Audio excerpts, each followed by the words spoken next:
The new forward-looking BNP government wants your companies to invest and expand in Bangladesh.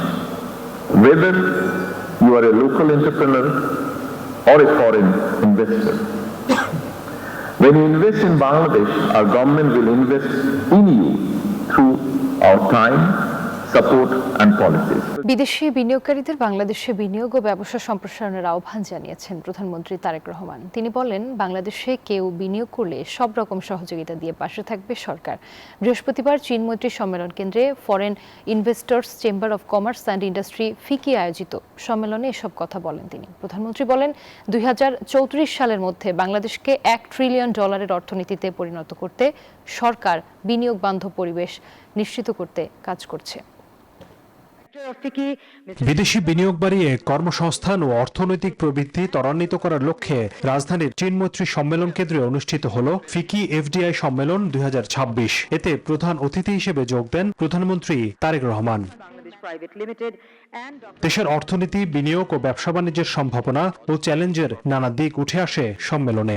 How to convert these advantages into a larger, more diversified and more sustainable flow of foreign investment.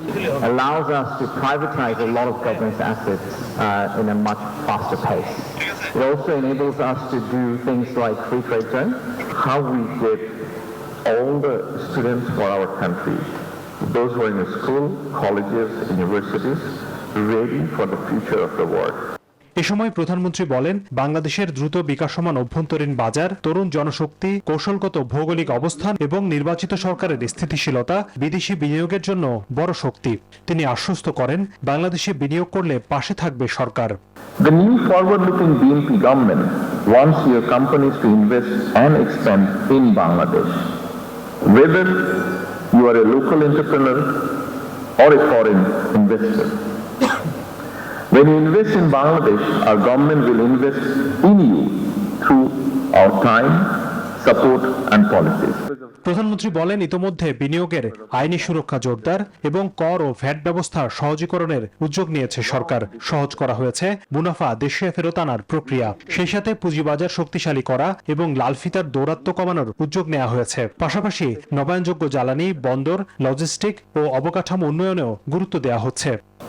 We are also developing a stronger capital market, encouraging startups, reducing unnecessary regulation, cutting red tape, simplifying government procedures, and digitizing public services. প্রধানমন্ত্রী বলেন, বাংলাদেশ শুধু বিনিয়োগের গন্তব্য নয়, দীর্ঘমেয়াদী অংশীদারিত্বেরও নির্ভরযোগ্য ঠিকানা হতে চায়। দেশি বিদেশি বিনিয়োগকারীদের নতুন কর্মসংস্থান সৃষ্টি এবং একটি সমৃদ্ধ বাংলাদেশ গড়ার যাত্রায় দেশি বিদেশি বিনিয়োগকারীদের অংশীদার হওয়ার আহ্বান জানান তিনি। To invest and flourish in Bangladesh. Hossain Shahadat, news 24, Dhaka.